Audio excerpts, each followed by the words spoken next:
এই প্রতিনিধিদের কাছে আমাদের প্রাপ্তি বা প্রত্যাশা যেটাই বলি যে হচ্ছে তারা যদি সংসদে যায় তাহলে আমাদের তরুণদের বা হচ্ছে সর্বস্তরের জনগণের প্রতি তাদের দায়িত্ব কি হবে বা হচ্ছে তারা কি দায়িত্ব পালন করবে এই নিয়ে হচ্ছে আমাদের আজকের আলোচনা। আমাদের সাথে আছেন ঢাকা ইউনিভার্সিটি থেকে তৌফিক, আহ, আর হচ্ছে সোহাইব হোসেন, তিনি রাজশাহী ইউনিভার্সিটি থেকে যুক্ত আছেন আমাদের সাথে। আমরা আজকে কথা বলবো নড়াইলের যে বিভিন্ন সমস্যা আছে, তারপর হচ্ছে আমাদের যে প্রতিনিধি যাবেন ওই সংসদে তিনি ভবিষ্যতে আমাদের কি দিতে পারবেন, এই বিষয়গুলো নিয়েই হচ্ছে আমরা আজকে কথা বলতে যাচ্ছি। আমি শুরুতেই তৌফিকের কাছে যেতে চাই। তৌফিক, সামনে তো ভোট, আপনার অনুভূতি কেমন? আহ যেহেতু ত্রয়োদশ জাতীয় সংসদ নির্বাচন আগামী 12 তারিখে অনুষ্ঠিত হতে যাচ্ছে, সুতরাং এই বিষয়ে মানে চারিদিকেই একটা ফুরফুরে পরিবেশ বিরাজ করছে। এই মুহূর্তে ভোটের উৎসব চলছে, সহজ বাংলায় যদি বলি। এটা ঢাকা কেন্দ্রীয় পর্যায় থেকে শুরু করে প্রত্যন্ত অঞ্চল পর্যন্ত ছড়িয়ে গেছে নির্বাচনের এই উৎসব। এই উৎসব মুখর পরিবেশটা আসলেই অনেক ভালো লাগছে, খুবই এনজয় করছি। প্রার্থীদের প্রচারণা অনেক আগে থেকেই শুরু হয়ে গেছে। পাশাপাশি ভোটারদের যেসব ইন্টারাকশন প্রার্থীদের সাথে বা তাদের যে ইনফ্লুয়েন্স, বিভিন্ন প্রচারণার গ্রুপ আছে, মানুষজন যাচ্ছে ভোটারদের কাছে, আহ ভোট প্রার্থনা করছে, দোয়া প্রার্থনা করছে। এই জিনিসটা আসলেই ভালো লাগতেছে যে পিওর ডেমোক্রেসির যে প্র্যাকটিস, এই বিষয়টাকে সামনের দিকে এগিয়ে আনছে। এই বিষয়টা দেখে ভালো লাগছে। এবং আমি সম্ভবত ভোটার হয়েছি এইচএসসির পরে, সুতরাং এইবার হয়তোবা ভোট দিতে যাব। তো এই ব্যাপারটা আমার জন্য অনেকটা স্পেশাল। ধন্যবাদ তৌফিক। শোয়েব, আপনিও হচ্ছে এই ভোটের আমেজটা আমেজটা হচ্ছে লক্ষ্য করছেন। তা হচ্ছে আপনি কিভাবে দেখছেন বা ভোটের আমেজ আপনার কাছে কেমন লাগছে? আপনারা দুইজনেই হয়তো এবার প্রথম ভোট দিবেন। তা সেক্ষেত্রে হচ্ছে আপনার অনুভূতিটা কেমন? জি, প্রথমেই ধন্যবাদ জানাতে চাই মাহাত ইহসান, যিনি আমাকে এখানে ইনভাইট করেছেন। ধন্যবাদ জানাতে চাই তাকে, এবং আমার সহ আলোচক, তাকেও শুভেচ্ছা অভিনন্দন। এবং এই মুহূর্তে যারা লাইভটি দেখছেন এবং পরবর্তীতে যারা দেখবেন, তাদের সবাইকে আমার পক্ষ থেকে সালাম এবং শুভেচ্ছা। আসসালামু আলাইকুম। ত্রয়োদশ জাতীয় সংসদ নির্বাচন আমরা জানি 12 তারিখ অনুষ্ঠিত হবে। দীর্ঘদিন আমরা ভোটের মধ্যে নেই। সেই লাস্ট কম্পিটিটিভ ইলেকশন হয়েছে 8 সালে। এরপরে আর কখনো আমরা সেভাবে উৎসাহ উদ্দীপনার সাথে আমরা ভোট দিতে পারিনি। দীর্ঘদিন পরে 16 বছর পরে আমাদের এই নির্বাচনটা হচ্ছে। সেই স্বভাবতই সবার সবার কাছে এই উৎসাহ উদ্দীপনা বেশি কাজ করতেছে সবার মধ্যে। সেই হিসেবে আমি এবার প্রথম ভোট দিতে চাচ্ছি, এবং সে আমি নির্বাচনের জন্য ভোটার হয়েছি 2017 সালে। এখন পর্যন্ত আমি ভোট দিতে পারিনি। তো এবার আশা করতেছি ভোট দিতে পারবো, এবং আশা করতেছি ভালোভাবে ভোট দিতে পারবো। আশা করি এবার সবাই নির্বিঘ্নে ভোট দিতে পারবেন। তৌফিক, আপনি যখন হচ্ছে নতুন কারোর সাথে পরিচিত হন, তো সেক্ষেত্রে হচ্ছে আপনার নড়াইলের যে গৌরবের বিষয়টা বা সবচেয়ে ভালো লাগার বিষয়টা সেটা কেমন মনে হয় যে নড়াইলের এই বিষয়টা আমার সবচেয়ে ভালো লাগে বা এটা আমার নড়াইলের গর্বের? আমার কাছে নড়াইলের সবচাইতে যে বিষয়টা ভালো লাগে সেটা হচ্ছে যে নড়াইলের মানুষের আতিথেয়তা। এই বিষয়টা আমাকে সব সময় ভালো লাগা দেয়, একটা আলাদা রকমের। আর পাশাপাশি আমাদের নড়াইলের যদি মানে সমসাময়িক সময়ের কথা যদি বলি, সেটা হচ্ছে আমাদের একটা ব্র্যান্ড আছে, সেটা হচ্ছে মাশরাফি বিন মর্তজা। শুরু থেকে আমি যখন ঢাকা বিশ্ববিদ্যালয় ক্যাম্পাসে আসছি, শুরু থেকেই হলে থাকছি, সুতরাং এইদিকে আমার একটা ভেরিগেটেড এক্সপিরিয়েন্স আছে। 64 জেলার মানুষের সাথে মেশার সুযোগ হয়েছে। তো যখনই আমি বলছি যে আমার বাসা হচ্ছে নড়াইল, বলে যে ও আচ্ছা, মাশরাফির এলাকা। এই ব্যাপারটা ইট হিটস ডিফারেন্ট টোটালি। ঠিক আছে, পাশাপাশি আমাদের তো আরো বিশ্ববরেণ্য ব্যক্তি আছে, এস এম সুলতান। তারপরে আমাদের যেসব ইয়ের কথা যদি বলি, পলিটিক্যাল কালচার, আমাদের পলিটিক্যাল কালচারটাও বেশ এনরিচড। যদিও এটা আমার প্রথম ভোট না, এটা জাতীয় নির্বাচন হিসেবে হয়তো বা আমার প্রথম ভোট হতে পারে, বাট আমি এর আগে ভোট দিয়েছি যখন মানে চেয়ারম্যান ইলেকশন হয়েছে, তখনও আমি ভোট দিয়েছি। তো পরিচিত বিষয়, মানে পরিচিতি হওয়ার যে ব্যাপারটা মানুষের সাথে, এই ব্যাপারটা সবচেয়ে আমাকে প্রলুব্ধ করছে বা আমাকে সবচেয়ে ভালো লাগা দিছে, সেটা হচ্ছে যে মাশরাফি আমাদের একটা জেলার ব্র্যান্ড অ্যাম্বাসেডর বলা যায় টোটালি। তো তো মানে পুরো একটা, সে বিশ্ব দরবারে তো অবশ্যই বাংলাদেশকে রিপ্রেজেন্ট করে, কিন্তু বাংলাদেশের ভিতরে যখন আমরা অন্যান্য বিভিন্ন এলাকার সাথে কমিউনিকেট করি বা ইন্টারঅ্যাক্ট করি, তখন ফার্স্ট অফ অল যে বিষয়টা আসে সেটা হচ্ছে মাশরাফি বিন মর্তজা, এই নামটা, দ্যাটস ইট। একদম একদম। শোয়েব, আপনার কাছে কোন বিষয়টি সবচেয়ে ভালো লাগার, বা আপনি যখন নতুন কারোর সাথে পরিচিত হন তখন আপনি কি বলেন, আপনার জেলাকে কিভাবে ইন্ট্রোডিউস আচ্ছা, করান? আমাদের নড়াইল জেলা আয়তনে ছোট হতে পারে। হ্যাঁ, হ্যাঁ, শুনছি। আমাদের জেলাটা আয়তনে ছোট হতে পারে, কিন্তু এখানে মানুষ এবং এখানে বিশ্ববরেণ্য ব্যক্তি, এখানে ঐতিহ্য কোনো অংশ থেকে অন্য অন্য জেলা থেকে কম নয়। এখানে যেমন আছে মাশরাফি, আমরা মাশরাফি বলতে আমরা শুধু ক্যাপ্টেনকে বুঝি, ক্যাপ্টেন বললেই শুধুমাত্র মাশরাফির নাম চলে আসে। এখানে আছে SM সুলতান, বিশ্ববরেণ্য চিত্রশিল্পী, তারপরে আছেন একজন বীরশ্রেষ্ঠ আছেন, এরপরে বীরুত্তম, বীরুত্তম আছেন, আরো অনেক অনেক বরেণ্য ব্যক্তি এখানে আছেন। তো এখানে আরো যদি আমি বলতে চাই, এখানে ব্যক্তির বাইরে ছাড়া এখানে বিভিন্ন দর্শনীয় স্থান আছেন, আছে যেমন অরুণিমারি চোট আছে, এরপরে নিরিবিলি পার্ক আছে, এখানে বিভিন্ন দর্শনীয় স্থানও আছে। আর আতিথেয়তার কথা যদি বলতে হয়, অন্য অন্য জায়গা থেকে আমি মানে যখন অন্য জায়গায় কখন ঘুরতে যাই, তখন যদি আমি নড়াইলের মানুষ পেয়ে যাই, তখন আত্মীয়তা তাদের অন্য অন্য জায়গা থেকে কম্পেয়ার করে দেখেছে, মানে আমাদের বন্ধু বান্ধব অন্য অন্য জেলায় থাকে, তো তাদের তাদের সাথে তাদের মানে ওই যদি জেলার সাথে কম্পেয়ার করি, তাদের জেলার সাথে তাদের জেলা বা আমাদের জেলার সাথে আমাদের জেলার এই কম্পেয়ারটা মানে অন্য অন্য লেভেলের। এই বিষয়গুলো আমাকে প্রলুব্ধ করে যে মানে অন্য সব জেলা থেকে আমার জেলা, আমি ভাগ্যবান মনে করি যে আমি এই নড়াইল জেলায় জন্মগ্রহণ করেছি। একদম একদম। আসলে নড়াইল জেলাটা আয়তনে ছোট হলেও এর ব্যাপ্তি অনেক বেশি। আমি আমার ভিউয়ার্সদের অনুরোধ করব, আপনাদের যদি কোনো মতামত বা প্রশ্ন থাকে, বা কে কোথা থেকে দেখছেন, এই বিষয়টি আমাদেরকে জানান। এখন আমি মূল আলোচনায় চলে যেতে চাই। তৌফিক, আপনার কাছে নড়াইলের প্রধান সমস্যাগুলো কি কি মনে হয়, বা আমাদের যে নড়াইল একটা আছে এটার প্রধান সমস্যা আপনার কাছে কি কি, আপনি কি কি আইডেন্টিফাই করছেন, বা আপনার অভিজ্ঞতা কি বলে যে হচ্ছে নড়াইলে এই সমস্যাগুলো প্রকট আকার ধারণ করেছে নড়াইলাকে? আচ্ছা, ফার্স্ট অফ অল আমি যদি বলি যে মানে আমাদের দেশে বলা হয় কি উন্নয়ন, উন্নয়ন মানে কি শুধু ইনফ্রাস্ট্রাকচারাল ডেভেলপমেন্ট, এটা আমার মনে হয় না। আর যদি এটা মেনেও নেই, তাহলে দেখা যায় যে ম্যাক্সিমাম টাইমে আমাদের এলাকার যে রাস্তাঘাট, এগুলা বিশেষ করে যে চাপাইল গোপালগঞ্জ, হ্যাঁ, সোজাসুজি ঢাকার পথে যে আমাদের প্রধান সড়কটা, ওটা ম্যাক্সিমাম টাইম দেখছি যে যোগানিয়া থেকে হচ্ছে একদম চাপাইল পর্যন্ত এই রাস্তাটা ভেঙে যায়, হ্যাঁ, অল্প দিনের ভিতরেই। এটা স্থায়িত্ব খুব একটা হয় না। তো একদম নষ্ট হয়ে এক্ষেত্রে যায়। দেখা যায় যে এটা পড়েই আছে, হ্যাঁ হ্যাঁ, এটা দেখা যায় যে পড়েই আছে, ওভাবে অবহেলিত অবস্থাতে পড়েই আছে।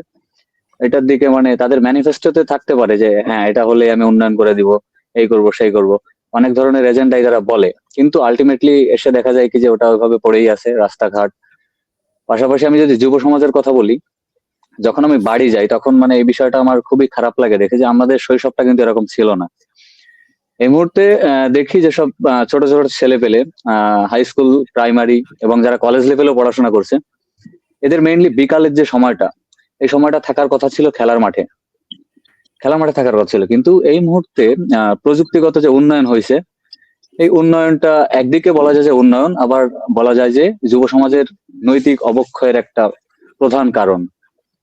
কারণ কি, এখন মাঠে গেলে দেখি যে মাঠ ফাঁকা পড়ে আছে, প্লেয়ার নাই, কেউই নাই, মাঠ খাখা করছে। এদিকে দেখা যায় রাস্তার পাশে ফ্রি ফায়ার খেলতেছে বা অন্যান্য বিভিন্ন এনগেজমেন্টে, হ্যাঁ, পোলাপান। এই জিনিসটা খুবই দৃষ্টিকটুও লাগে। পাশাপাশি মুরব্বীদের সমালোচনা তো আছেই এটা নিয়ে, বেশ বড় একটা সামাজিক ইম্প্যাক্টও এটার মধ্যে পাওয়া যায়। আর পাশাপাশি যদি দেখি যে নেশা বলতে আমরা যা বুঝি, মাদক দ্রব্যের রমরমা ব্যবসা, এটা একদম খুব বড় আকার ধারণ করেছে, প্রকট আকার ধারণ করেছে রিসেন্ট সময়ে। বিশেষ করে কোভিড মহামারীর পর থেকে এই যে যে আকারটা ধারণ করছে, এটা কাদের কাছে বলবো, এখানে বেশিরভাগ ক্ষেত্রে যদি দেখি তাহলে হচ্ছে এলাকার যারা মেম্বার থাকে বা ইনফ্লুয়েন্সিয়াল থাকে, তাদের হাত ধরেই মূলত এসব কারবারি শুরু হয়ে যায়। একদম, ঠিক আছে, তারাই জন্মত কিন্তু নির্বিশেষে, জানে। দলমত নির্বিশেষে এই ব্যাপারটা আমি লক্ষ্য করেছি। এবং বিশেষ করে কামশিয়া অঞ্চল থেকে শুরু করে ওদিক দিয়ে নড়াগাতি, হ্যাঁ, এই অঞ্চল থেকে আমার মনে হয় যে এই মাদক দ্রব্যের হটস্পট একদম, এবং ওই দিক থেকেই সাপ্লাই হয় চেইনটা। এবং আপনার মনে আছে কিনা 2018-19 সালের দিকে একজন লোক মারা গেছিল, ঠিক আছে, তার নাম আমি নিব না, কিন্তু সে মারা গেছিল কিভাবে? সে হচ্ছে আসছিল নাফ নদীর ওইদিকে, হ্যাঁ, মায়ানমারের এই সীমান্ত থেকে সে হচ্ছে ইয়াবার একটা চালান নিয়ে যাবে, কিন্তু এই সম্পর্কে পুলিশের কাছে আগে থেকে তথ্য ছিল, তো এটা হচ্ছে ক্রস ফায়ার হ্যাঁ করা হয়েছে তাকে এবং পরবর্তীতে মারা গেছে। এই ব্যাপারে হয়তো আপনি অবহিত আছেন অলরেডি। তো এইভাবে হচ্ছে আসতেছে এবং তার শেল্টার কে কে, এই ব্যাপারে কিন্তু পরবর্তীতে অনেক তথ্য আসছে, কিন্তু ওই সময় তো আমরা ছোট, ওইভাবে আমাদের বিকাশটাও হয় নাই, অনেক কিছুই বুঝি না তখন। তো এখন আসলে অনেক কিছু জানি, বুঝি, যদিও এটা অপ্রতুল, জানার ঘাটতি থাকতেই পারে মানুষের, কিন্তু এখন যতটুকু বুঝি আর কি, সেই ওই পর্যায়টা যদি এখন এই বয়সে এসে চিন্তা করি, তাহলে মনে হয় যে এটার ভিতরে বড় এক, মানে এটার পিছনে বড় একটা ব্যাকআপ আছে এবং এইটার মাধ্যমেই মাদকের যে কারবারি এটা ছড়িয়ে দেয়। পাশাপাশি এর আগেও দেখেছি যে উপজেলা চেয়ারম্যান যে সে নাকি ওপেন থ্রেড দিয়ে, মানে বাজারে ওপেন থ্রেড দিত যে হচ্ছে এই করব সেই করব, প্লাস সে হচ্ছে একজন মদ্যপ ছিল, যদিও সে দলীয় নমিনেশন থেকে নির্বাচিত ছিল না, ঠিক আছে, তো কিন্তু অন্য মদতপুষ্ট প্রভাবশালী একটা জনগোষ্ঠী তাকে এখানে ব্যাকআপ দিছিল। এই বিষয়গুলো তো আপনার জনপ্রতিনিধি কিভাবে হচ্ছে ভূমিকা রাখতে পারে? আপনি এই যদি জনপ্রতিনিধির প্রতি আপনার কোনো সাজেশন থাকে যে ভবিষ্যতে যিনি আসতেছেন তিনি এই বিষয়গুলো কিভাবে নিরসন করতে পারে বলে আপনি মনে করেন? আচ্ছা, এখানে জনপ্রতিনিধি আসবে হচ্ছে জনগণের ভোটের মাধ্যমে, তাই না? এখানে জনগণ তো তাকে বাছাই করতেছে তাদের উন্নয়নের জন্য, জনগণের মানে পাবলিক যে ডিমান্ড সেটা ফুলফিল করার জন্য।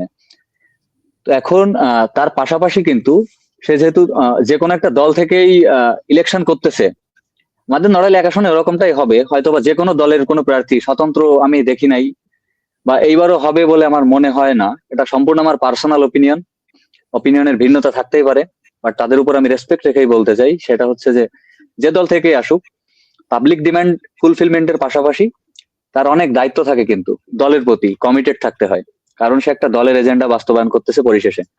এখানে আইডিওলজিক্যাল ম্যাটার থাকতে পারে, আইডিওলজিক্যাল ম্যাটারের কারণে সে কিন্তু যে পিওর অটোনমি এটা পাবে না, তার অটোনমিটা এমবেডেড হয়ে যাবে, মানে দল বলবে যে এটা করো, কিন্তু জনগণ বলবে যে, জনগণ হয়তো বা তার থেকে এক্সট্রিম লেভেলের চাওয়া পাওয়া থাকতে পারে বা বেশি চাওয়া পাওয়া থাকতে পারে। তো সেই ক্ষেত্রে এই ব্যাপারটা আমার কাছে মনে হয় যে সাংঘর্ষিক হয়ে যেতে পারে।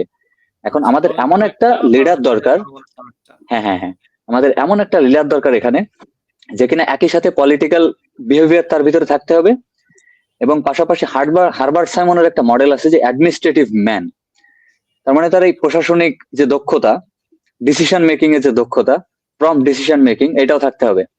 কারণ হচ্ছে যে একটা যে কোনো আনইভেন অকারেন্স এনি টাইম হতে পারে, সুতরাং ওই বিষয়ে যদি আমি ডিলে করি, একটা কথা আছে যে জাস্টিস মানে জাস্টিস ডিনাইড, আমি যদি আলটিমেটলি একটা ব্যাপার নিয়ে ডিলে করতে থাকি, তো ডিলে করলে আলটিমেটলি ওটা রায় কিছুই আসবে না। দেশে কত ধরনের নিউজ হয়েছে, ধর্ষণ, হ্যাঁ, তো ওটার কি কোনো রায় হয়েছে? খুন বলে যে 90 দিনের একটা প্রসিডিউর লাগে, এটা হয় নাই, কিন্তু তার এমন একটা ভিশনারি লিডারশিপ থাকতে হবে যেটা দিয়ে কিনা সে ইন্ডিপেন্ডেন্টলি একই সাথে পলিটিক্যাল এবং অ্যাডমিনিস্ট্রেটিভ যে ডিসিশন গুলো হয় এটা যাতে কলিড না করে, একসাথে সাংঘর্ষিক না হয়, এবং যথেষ্ট প্রজ্ঞার সাথে, হ্যাঁ, তার ভীষণটা ক্লিন রেখে সে যাতে এই বিষয়গুলো দক্ষ হাতে হ্যান্ডেল করতে পারে। পাশাপাশি আরেকটা বিষয় আমি বলতে চাই, সেটা হচ্ছে যে ভোট বাই ফিট, এটা আমাদের লোক প্রশাসনের ভাষায় বলে ভোট বাই ফিট। এটা হচ্ছে যে যখন জনগণের চাওয়া পাওয়া সরকারি যে পলিসি হয়, পাবলিক পলিসি হয়, এটার ভিতর যখন রিফ্লেক্ট না করবে, বা স্থানীয় যে শাসন আছে এই শাসনে যখন জনগণ ক্ষুণ্ণ হবে, ঠিক আছে, ক্ষুণ্ণ হবে বলতে ডিমান্ডটা আসতেছে না। আমি যদি আপনাকে ফর এক্সাম্পল বলি, যে আমাদের এফজি ইয়ে আছে না, আপনাদের ভালনারেবল গ্রুপ ফিডিং একটা ব্যাপার আছে কিন্তু, হ্যাঁ, তারপরে ভিজিডি ভালনারেবল গ্রুপ ডেভেলপমেন্ট, এই যে তাদের ব্যাপারগুলো যে আছে, এটা আমি আলটিমেটলি দেখি যে এখানে হচ্ছে, হ্যাঁ হ্যাঁ হ্যাঁ, এখানে ম্যাক্সিমাম টাইম দেখি যে নেপোটিজম নামক জিনিসটা এখানে চলে আসে, মানে আলটিমেটলি, হ্যাঁ হ্যাঁ হ্যাঁ হ্যাঁ হ্যাঁ, এখানে হচ্ছে ক্যাডার ভিত্তিক যে রাজনীতি, আমি চাইবো যে এটা যাতে না হয়, আলটিমেটলি এটা যে হচ্ছে পাওয়ার যোগ্য অ্যাকচুয়ালি সে যাতে পায়, না হলে আলটিমেটলি ওটা হবে যে ভোট বাই ফিট, এটা হচ্ছে তরুণ সমাজ, যে সে যখন দেখবে যে আমার কোন ধরনের নিড সে ফিল আপ করতে পারতেছে না, সমাজ আমার নিরাপত্তা দিতে পারতেছে না, আমার যে জনপ্রতিনিধি সে আমার নিরাপত্তা দিতে পারতেছে না, এক্ষেত্রে সে কি করবে? সে রিজিয়ন চেঞ্জ করে ফেলবে, অথবা সে হচ্ছে বিদেশে গমন করবে, তাই না? বিদেশে গমন করবে, এটা হলে কি হলো? এখান থেকে একে যদি মানে মেধাবী ছেলে পেলে, এখন তো যেহেতু তারুণ্যের ভোট উৎসব বলা হচ্ছে, তো তারুণ্য কিন্তু এই জিনিসটাকে সহ্য করবে না কখনোই, এবং তারুণ্য যথেষ্ট মেধা নির্ভর একটা দেশ গড়ার প্রত্যয়ে সামনে এগিয়ে যাচ্ছে। এই জিনিসটা হলে মেধা পাচার হবে, ব্রেন ড্রেন হয়ে যাবে। সুতরাং আলটিমেটলি কি হচ্ছে, আমাদের দেশে শিক্ষা ব্যবস্থা থেকে এসে উপকৃত হচ্ছে, শিক্ষিত হচ্ছে, তার মেধাটা নারিশ করতেছে, হ্যাঁ, কিন্তু এই মেধার বিকাশটা কোথায় যে ঘটতেছে, বিদেশের মাটিতে। তাহলে আমাদের দেশের ডেভেলপমেন্টটা কোথায় হলো? আমি বলবো যে এখানে পলিটিক্যাল এবং অ্যাডমিনিস্ট্রেটিভ ম্যাটার গুলা একই সাথে সুন্দরভাবে হ্যান্ডেল করে হিউম্যান রিসোর্স ডেভেলপমেন্টের দিকে নজর দিতে হবে। পাশাপাশি যে ইনফ্রাস্ট্রাকচার ডেভেলপমেন্ট, এটা তো থাকবেই। এটা যাতে এরকম না হয় যে আমি রাস্তাটা করতেছি, আমার বাজেট এরকমটা আছে, proper budget allocation, proper resource utilization, হ্যাঁ, প্রপার রিসোর্স ডিসবার্সমেন্ট, এই ব্যাপারগুলো যাতে সামনে উঠে আসে, এই প্রত্যয় আমি ব্যক্ত করি। এবং আমাদের যে জনপ্রতিনিধি আসবে আগামীতে, তার কাছে হচ্ছে আমার এটাই চাওয়া পাওয়া। অন্যান্য জনগণ হয়তোবা অনেক কিছু চাইতে পারে, কিন্তু আমি হচ্ছে একটু তীক্ষ্ণ দৃষ্টিকোণ থেকে যদি দেখি, আমার চোখে এগুলাই পড়ছে। সবচাইতে কলঙ্কিত যে অধ্যায়, সেগুলো আমার এরকম মনে হচ্ছে। ঠিক আছে, that's it from my side. হ্যাঁ, থ্যাংক ইউ। সোহাগ, আপনি শুনছিলেন, তৌফিক অনেকগুলো বিষয়ের কথা বললো। তার ভিতর সবচেয়ে গুরুত্বপূর্ণ বিষয়টি হচ্ছে লিডারকে অবশ্যই ভিশনারি হতে হবে। তা এই যে তৌফিক অনেকগুলো সমস্যার কথা বললো, তা আপনি কি তৌফিকের সাথে একমত, বা হচ্ছে আপনার কাছে কি নতুন কোনো সমস্যা আছে কিনা, যে হচ্ছে তৌফিক যেটা বলে নাই, বা হচ্ছে আপনার কাছে কি কি সমস্যাগুলো মনে হয় যে নড়াইল 1 আসনে যে সমস্যাগুলো বিদ্যমান?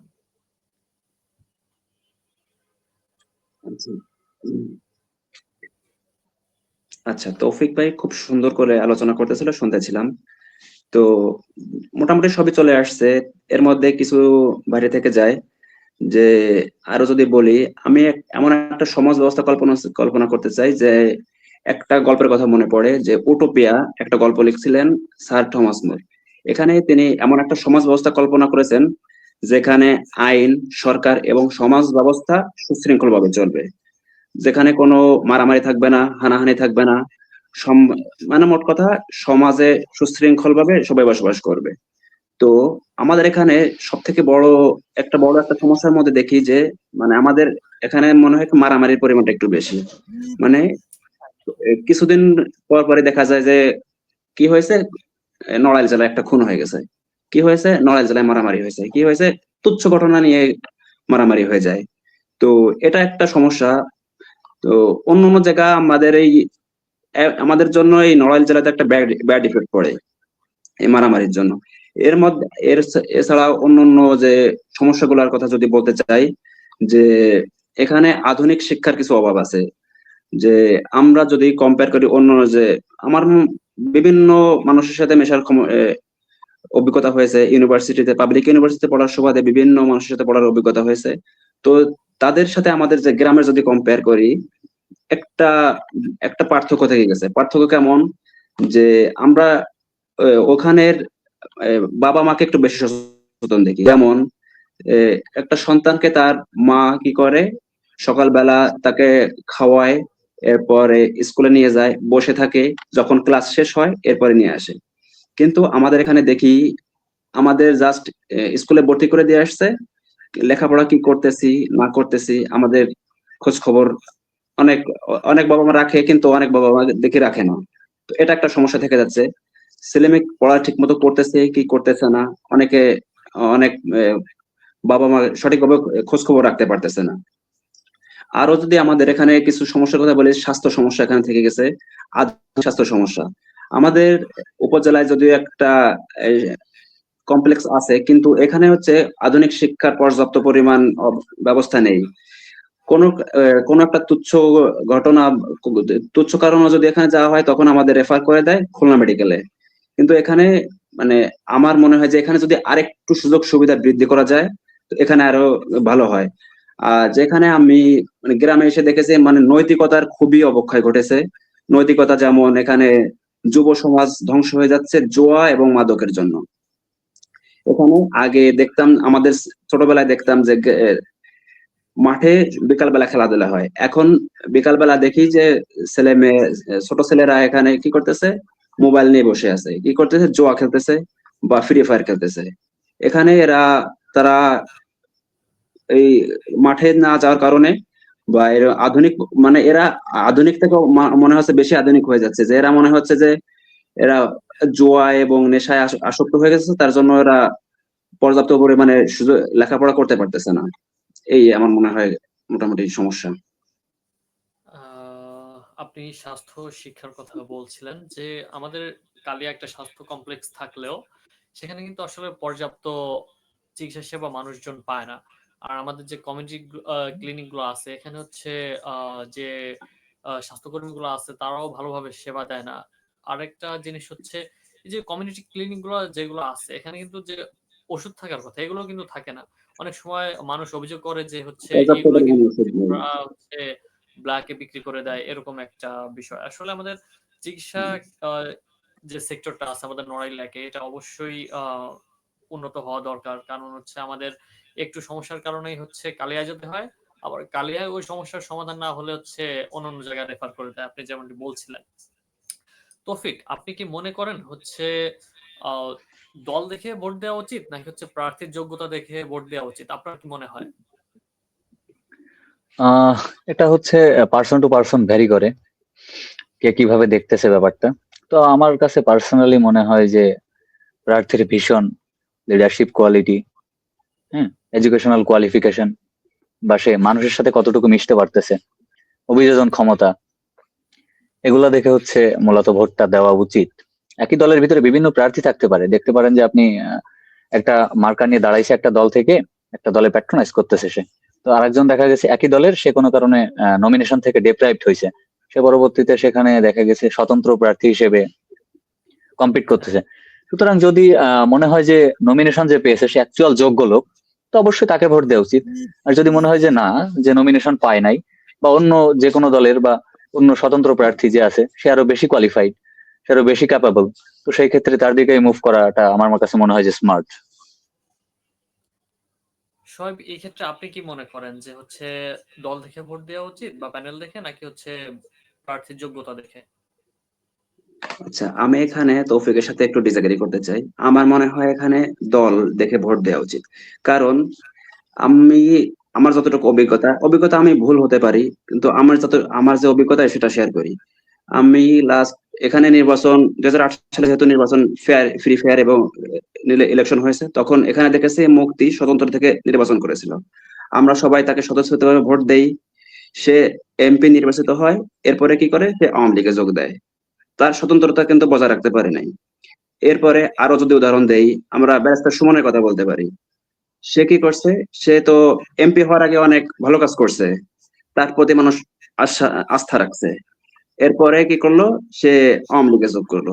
সে তার তার জায়গায় কিন্তু থাকতে পারে নাই। স্বতন্ত্র স্বতন্ত্র বলতে এখানে স্বতন্ত্র সেভাবে কিন্তু সে কাজ করতে পারছে না, তার বিভিন্ন চাপ থাকে। সে এছাড়াও সে যদি কোনো দলের হয়তো, তার বিরুদ্ধে কিন্তু অভিযোগ করার সুযোগ থাকতো। এখানে যদি বলতে পারি যে আওয়ামী লীগের কোনো এমপি যদি ইলেকশন কোনো অপরাধ করছে, আমরা বলতে পারি যে সে আওয়ামী লীগের এরকম করছে। কিন্তু যদি ব্যক্তি করে, তার মধ্যে সে তো পালায় চলে যাবে, তাকে তো আমরা খুঁজে পাবো না, তার কোনো দায়বদ্ধতাও থাকবে না। তো এটা একটা সমস্যা থাকতে পারে। এরপরে যদি এই রিসেন্ট যদি দেখি, আমাদের জাহাঙ্গীরনগর বিশ্ববিদ্যালয় থেকে কি দেখলাম, জাহাঙ্গীরনগর বিশ্ববিদ্যালয়ে একজন ভিপি হইলো, সে বর্তমানে কি করলো, ছাত্রদল এবং বিএনপিতে যোগদান করলো। সে কিন্তু তার স্বতন্ত্রতা ধরে রাখতে পারে নাই। সে তাকে সবাই ভোট দিছে যে সে স্বতন্ত্র, সে ভালো কাজ করতে পারবে, এই জন্য ভোট দিছে। সেখানে কিন্তু ছাত্র দলের প্রার্থীও ছিল, তাকে কিন্তু ভোট দেয় নাই। তাকে ভোট দিছে স্বতন্ত্র হিসাবে, কিন্তু সে তার তার জায়গা কিন্তু ধরে রাখতে পারে নাই। সেই হিসাবে মনে হয় আমার ব্যক্তি না দেখে দলকে ভোট দেওয়া উচিত।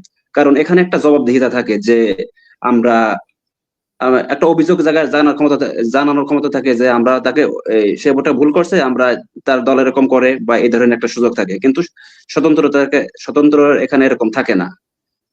এই একদম একদম তৌফিক এমনটাই বলছিলেন যে হচ্ছে এটি পার্সন টু পার্সন ভ্যারি করে, এটি আসলে ব্যক্তির ব্যক্তি স্বাধীনতা হতে পারে বা তার পার্সোনাল চয়েস হতে পারে। আহ, তৌফিক, আপনি একটা জিনিস খেয়াল করছেন যে হচ্ছে আপনি আপনার যখন জেলা কল্যাণে যান সেখানে ম্যাক্সিমাম লোকজন দেখতে পাবেন নড়াইল 2, ম্যাক্সিমাম হচ্ছে লোহাগাড়া বা নড়াইল সদরের। আমাদের নড়াইল ১ থেকে বা হচ্ছে আমাদের কালিয়া বা এই যে এই অংশটা থেকে অনেক কম আমরা দেখতে পাই। আপনি একজন জনপ্রিয় ক্রিকেট খেলোয়াড় আপনার ক্যাম্পাসে। তো সেই জায়গা থেকে হচ্ছে আপনার কি মনে হয় যে আমাদের এই অঞ্চলটা আসলে একটু পিছিয়ে কেন? যে হচ্ছে আ আ উচ্চশিক্ষার ক্ষেত্রে অনেক দূর একটু পিছিয়ে আছে মনে হয় নড়াইল ২ এর তুলনায় বা হচ্ছে লোহাগাড়া বা নড়াইল সদরের তুলনায়। এটা কেন? আপনি কি মনে করেন? আচ্ছা, প্রথমত আমি একটা কথা বলি, সেটা হচ্ছে যে জেলা কল্যাণ সমিতি বা যেখানেই হোক, এরকমও দেখছি, হ্যাঁ সেন্ট্রাল থেকে হইছে বা হচ্ছে আমাদের কালিয়া থেকে বা নড়াইল ১ থেকেও হইছে। আমরা যখনই আসছি, পরবর্তী যে কমিটি ছিল ওখানে আমাদের কালিয়া থেকেই প্রেসিডেন্ট ছিল। পরবর্তীতে কিন্তু আবারও কালিয়া থেকে নেতৃত্ব আসছে, হ্যাঁ সদর থেকেও আসছে, মানে এরকম একটা থাকতো হারমোনি রাখার জন্য, যে একটা হচ্ছে সদর থেকে আসবে, একটা হচ্ছে কালিয়া থেকে আসবে। আচ্ছা, আচ্ছা, আচ্ছা। তো আমি মনে করি এখানে ব্যালেন্সড একটা এক্সপিরিয়েন্স। আর আপনি যদি আমাকে জিজ্ঞাসা করেন, আরেকটা প্রশ্ন কি জিজ্ঞাসা করলেন আমি সঠিক মনে করতে পারছি না, আপনি যদি আচ্ছা, আরেকটু বলতেন। শিক্ষার যে একটা তারতম্য আছে যে হচ্ছে নড়াইল জি ২ জি জি। এ যে লোহাগাড়া বা হচ্ছে নড়াইল সদর ওখান থেকে কিন্তু একটু বেশি বা ম্যাক্সিমাম ছেলে মেয়েগুলো হচ্ছে একটু পাবলিক ইউনিভার্সিটি বা বিভিন্ন ভালো ভালো জায়গায় পড়াশোনা করে। কিন্তু আমাদের নড়াইল ১ এ তুলনামূলক একটু কম মনে হয় যে হচ্ছে ওদের থেকে একটু পিছায় আছে শিক্ষার দিক দিয়ে। এটা কি আপনি হ্যাঁ মনে করেন বা কিভাবে দেখেন? হ্যাঁ, আমিও পার্শিয়ালি এগ্রি এটার সাথে। কারণ কি হয়তোবা আপনি জেনে থাকবেন যে সেন্ট্রাল এবং পেরিফেরি বলে একটা কথা আছে। হ্যাঁ, তো এটা যদি আমি ব্রড অ্যাঙ্গেলে দেখি, বাংলাদেশের পার্সপেক্টিভে চিন্তা করি, সমগ্র বাংলাদেশকে একটা ইউনিট ধরি, তখন নড়াইল কিন্তু পেরিফেরি এবং ঢাকা যেটা সেটা হচ্ছে সেন্ট্রাল। ঠিক আছে, এটা হচ্ছে সেন্ট্রাল। কিন্তু যদি আবার ধরি যে আমাদের নড়াইল, সেক্ষেত্রে নড়াইলে হচ্ছে সেন্ট্রাল কোনটা, আমাদের যে জেলা সদর, এটা হচ্ছে সেন্ট্রাল এবং আমরা হচ্ছে পেরিফেরি। তো periphery। আমার মনে হয় আহ, যেসব প্রতিষ্ঠান আছে বা সেন্ট্রালের যেসব ইনফ্রাস্ট্রাকচার থাকে, আহ, যে কোনো সোর্টে এইগুলা বেশি উন্নত হয়। পাশাপাশি আপনাকে যদি আমি বলি, দেখেন যে কালিয়াতে কলেজ আছে কয়টা, একটা আছে যে নড়াগাতি কলেজ, ওইদিকে আছে হচ্ছে শহীদ আব্দুল সালাম ডিগ্রি কলেজ কালিয়া। এবং আমি দেখি যে এখানে মাইগ্রেন্ট স্টুডেন্টের সংখ্যা হচ্ছে বেশি। আমি নিজেও তো আমার উপজেলার কোনো কলেজে পড়ি নাই, স্কুল ছিল আমার, কিন্তু পরবর্তীতে আমি শিফট করছি গোপালগঞ্জে, হাজী আলমিয়া সিটি কলেজে পড়াশোনা করেছি। তো দেখেন যে শিক্ষার মানের একটা ব্যাপার আছে এখন। এটা যদি আপনার ক্ষেত্রে হয়, যে সাপোজ আপনি হচ্ছে একজন বাবা, তো এক্ষেত্রে আপনার ছেলেকে তো আপনি ওভাবে বলতে পারেন না যে একটা কলেজের লেখাপড়ার মান নিম্ন, তো সেই কলেজে তো আপনার পড়াইতে ইচ্ছা করবে না। এটা কি স্বাভাবিক না? আমি একদম। মনে করি যে এভাবেই হচ্ছে কিছু কিছু স্টুডেন্ট ওখানে থেকে যায়, আবার কিছু কিছু স্টুডেন্ট হচ্ছে শিফট করে ফেলে, সেন্ট্রালের দিকে শিফট করে বা শহর অঞ্চলের দিকে, যেখানে লেখাপড়ার মান একটু ভালো, বেটার লাইফ লিড করার জন্য।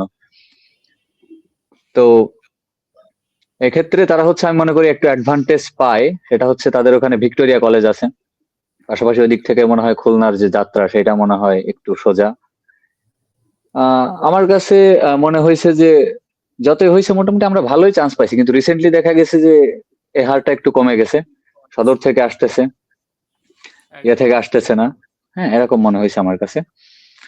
তো হ্যাঁ, আমি আশা করি যে যে নির্বাচিত প্রতিনিধি আসবে, সে গুণগত শিক্ষার মান এটা যাতে এটার দিকে যাতে নজর দেয়। কারণ গণতন্ত্রের বিকাশেও কিন্তু আপনার সুশিক্ষাটা দরকার আছে, মানে গুণগত শিক্ষার অবশ্যই। মানটা বাড়ানোর দরকার আছে। কারণ আপনি যখন গণতন্ত্রকে বিল্ড আপ করবেন, তখন আপনার একটা জেনারেশন বিল্ড আপ করা দরকার। কারণ আমাদের বাবা চাচা বা তারও আগে জেনারেশন দাদা, এই জেনারেশনটা কিন্তু পুরনো হয়ে গেছে।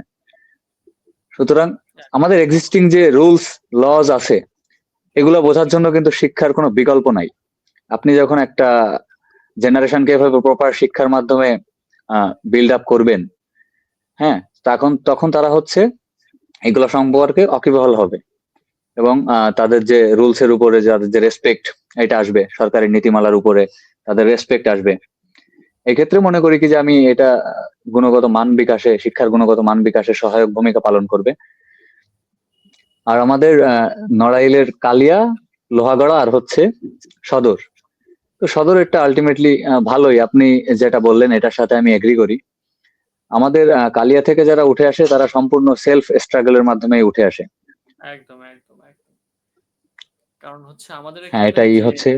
হ্যাঁ, আ সোহাইব, আপনি কি এই বিষয়টা কিভাবে দেখেন যে হচ্ছে নড়াইল সদর বা লোহাগাড়া থেকে আমরা একটু পিছিয়ে আছি কিনা? আপনি কি মনে করেন? আচ্ছা, পিছিয়ে আমি আর মনে হয় খুব বেশি পিছিয়ে নেই, কিন্তু মনে হয় একটু পিছিয়ে থাকতে পারি।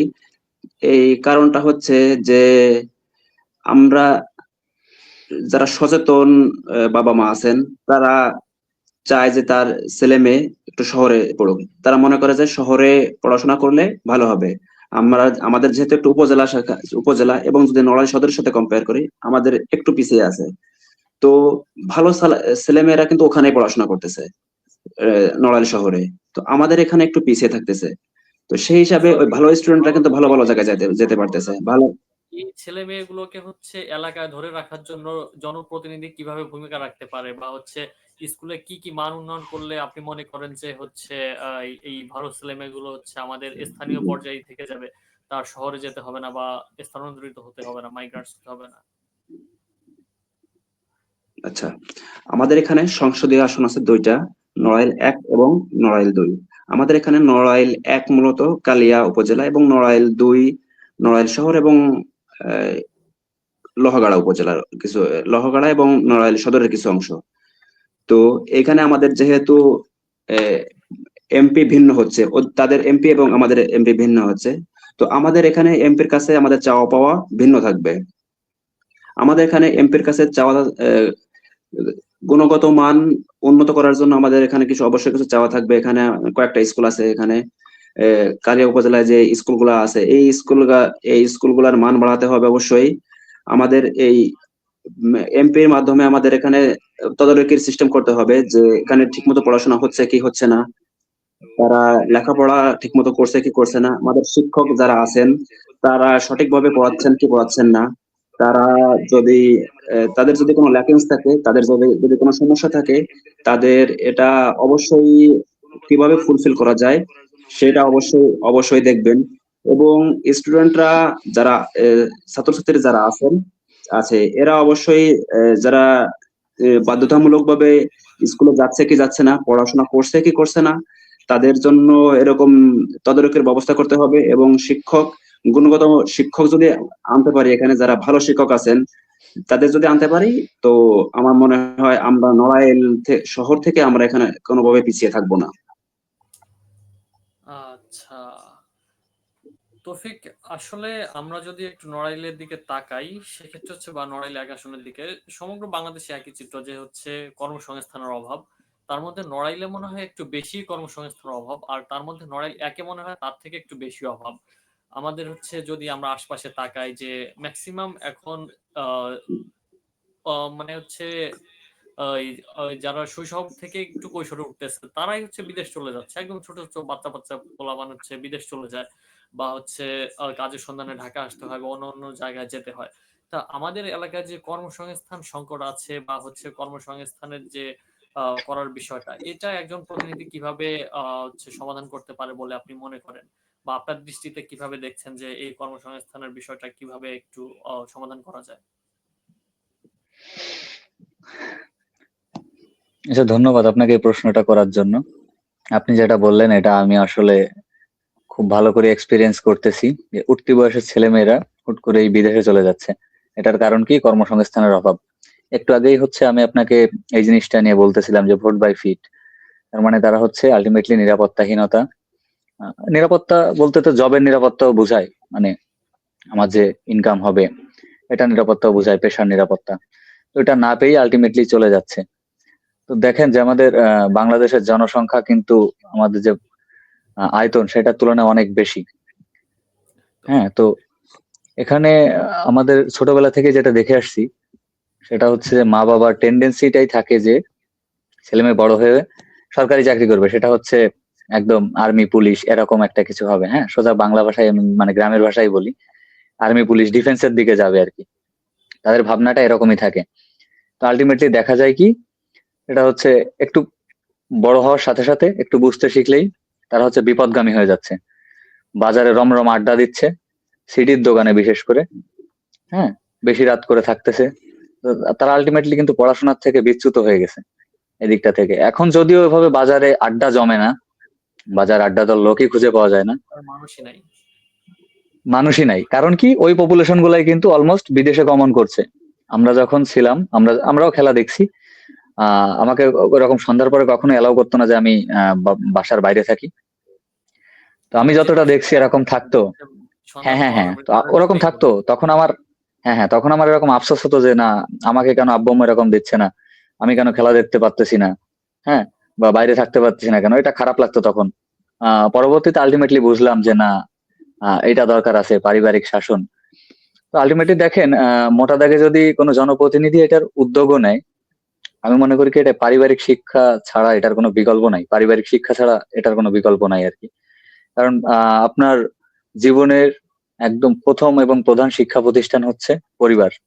এটা থেকেই আপনি শিখতেছেন আপনার সমাজের ভ্যালুস গুলা, নর্মস গুলা, ধর্মীয় শিক্ষা আপনি এখান থেকেই পাচ্ছেন। আলটিমেটলি আপনার পরিবার চায় যে আপনি সুশিক্ষিত হন, আহ দেশের জন্য কিছু করেন, হ্যাঁ, পরিবারের জন্য কিছু করেন, এটাই কিন্তু তাদের চা পাওয়া থাকে। কিন্তু আমি এটাকে সরাসরি যে পরিবেশগত,